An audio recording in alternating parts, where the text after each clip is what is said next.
गलत रास्ता पर जाने वाली थी, बच्चा नहीं हो रहा था उसके चक्कर में।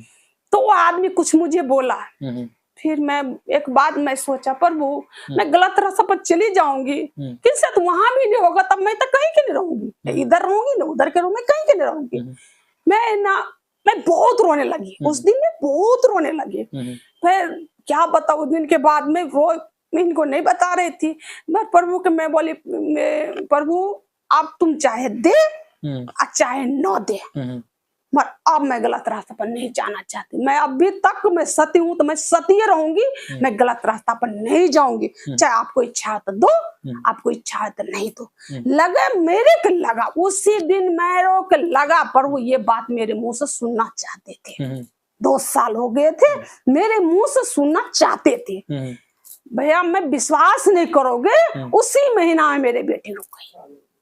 मैं प्रभु का था ये बात, उसी महीने मेरे बेटी पेट में रह गई, मुझे पता नहीं चला। मैं बोला प्रभु मतलब ये मैं उसको मना कर दिया, मैं बोला मैं आप कुछ नहीं करेंगे, जो प्रभु देगा तो भी अच्छा। वो कह रहा था तू संसार में आ जा, यहाँ करेंगे, यहाँ जाएंगे, वहां जा, बहुत बोले थे। मैं बोला मैं कोई ये भी करके मैं देख चुकी हूँ, मैं कहीं नहीं जाऊंगी, मगर अब प्रभु दे तो भी अच्छा, नहीं दे तो भी अच्छा, मगर रहेंगे प्रभु, मरेंगे तो प्रभु में, जिएंगे तो पर प्रभु हम उसने सोच रहे प्रभु यही बात मेरे मुंह से सुनना चाहते थे। मगर उसी महीने मेरे बेटी रह गई मेरे पेट में।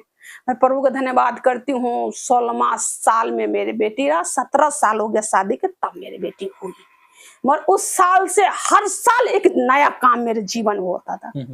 मतलब 2013 में मेरे बेटी हुई, 12 में 2012 में बेटी हुई, 13 में मैं ये जमीन लिया, 13 में घर बनाया, चद्दर के बनाया, मतलब घर बनाया, और 14 में मेरे बेटा हुआ, 15 में मैं 4 चक्का गाड़ी लिया 8 लाख को उस टाइम में, 16 में मेरे ननद के, 16 में फिर ये चद्दर के घर तोड़ के ही मकान बनाया, और 17 में ननद के शादी किया, 18वां में मैं फिर मारुति बहन लिया। मतलब हर साल 19वां साल में हम दुकान खोले।